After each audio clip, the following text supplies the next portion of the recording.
Hey, how y'all doing? It is cold.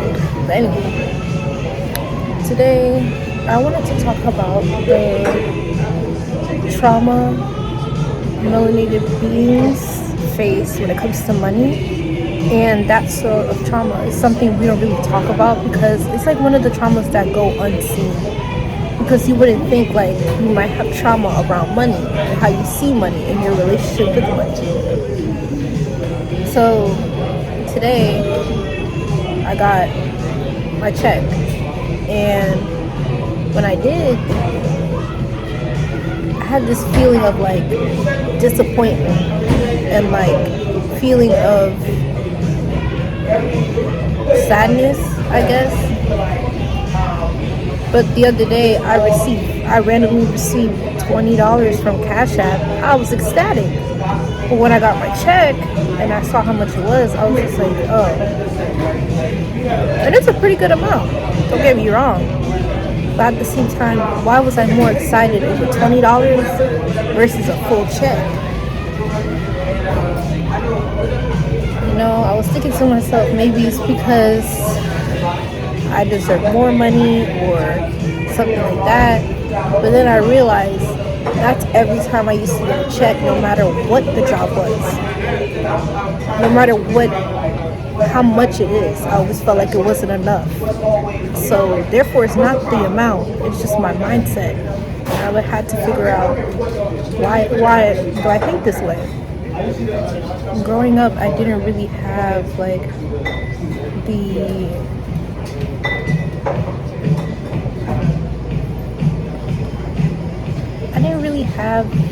I didn't grow up around like a family that had a good relationship with money. We grew up with a scarcity mindset. If we had like a big amount, we would just save it for as long as we can. And I adopted that mindset. No matter how much money I received, I always felt like it wasn't enough. No matter how much it was, I always felt like it wasn't enough and I need to save it and I need to barely use the money because you never know when it's not going to be here. Yes, that's important to save your money and not just like irresponsibly like spend your money all the time. I'm not saying that, but at the same time, you shouldn't hoard your money because money is a tool. It's not a savior, you know? Yes, to live within this lifetime, you need money, but you have to ask yourself, are you working for money or is money working for you? And that's the mindset that we need to adopt if we want financial freedom. And that's a conversation that I didn't have growing up, especially with my family, because my parents didn't know any of that. So I had to figure that out on my own. And today it really opened my eyes that I really do have a scarcity mindset when it comes to money. And I shouldn't. Money comes and goes. No matter how hard you hold on to it, it's still gonna go. What's the point of having so much money when you don't use it? What's the point of having so much money when you don't even get to enjoy it? Like, save how much you need to save, but the spending money is yours to spend. Don't feel shameful about it. Don't feel guilty about it. You're allowed to enjoy your money. You're allowed to buy whatever makes you happy with that money, you know? And it took me a while.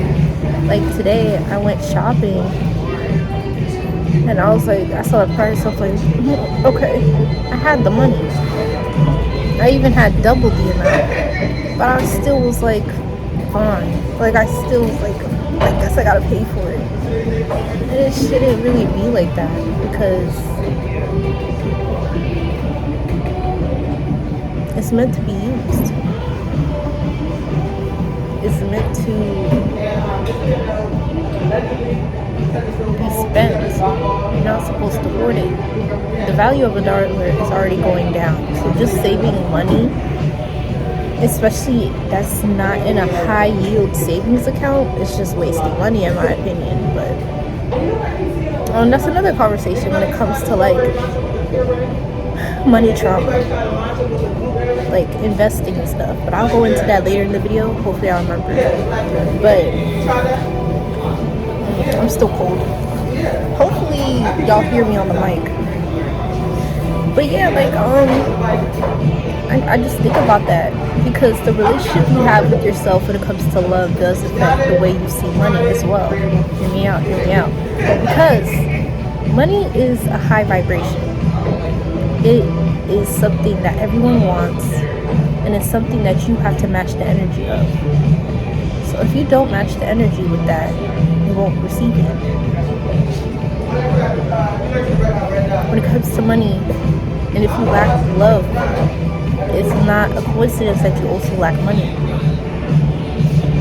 And if you love yourself, it's also not a coincidence that money loves you. Because the way you treat yourself depends on the vibration you hold. And the way you treat yourself depends on what you think you deserve or not. So if you're treating yourself badly, putting yourself in positions that you don't deserve, settling, or just overall self-sabotaging yourself, how would you ever believe that you deserve the best? How would you ever believe that you deserve nice things? You deserve expensive places. You deserve lots of money. Subconsciously, you're telling yourself, like, I don't deserve the bare minimum. So if I don't deserve the bare minimum, then I wouldn't deserve the highest things. You're subconsciously telling yourself that. So therefore, the quality of love that you give yourself matches the quality of money that you have. And I'm not saying like every person that loves themselves is rich and every rich person loves themselves. I'm not saying that, but there's a correlation there. And I feel like to even have money and stretch it, I feel like you would definitely need to heal those wounds when it comes to money trauma and trauma when it comes to poverty, because I have it. I'm being honest. Like when I went shopping and I saw how much it cost, I was so quick to be like, put this back. But I'm not saying I need it, but I want it.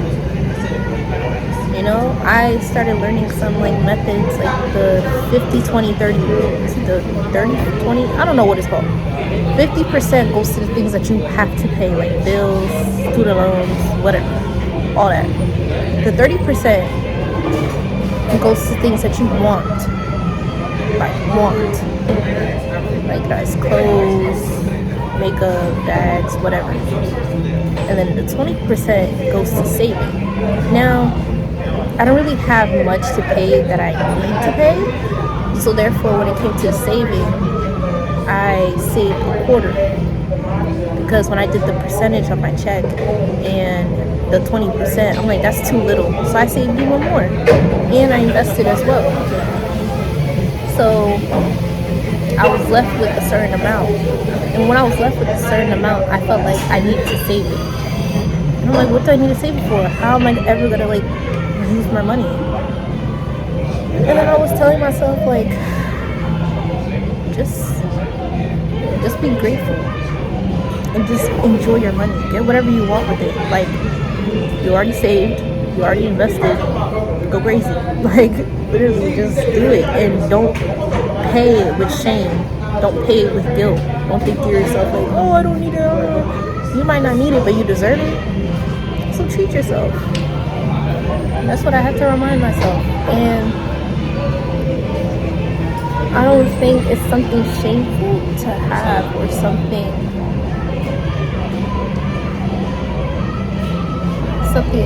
upsetting to hold on to.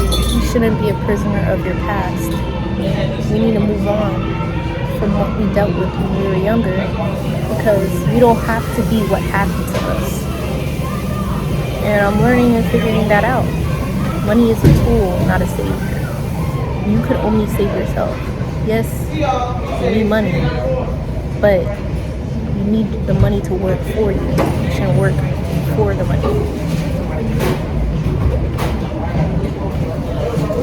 You need to learn how to respect it, to use it responsibly, to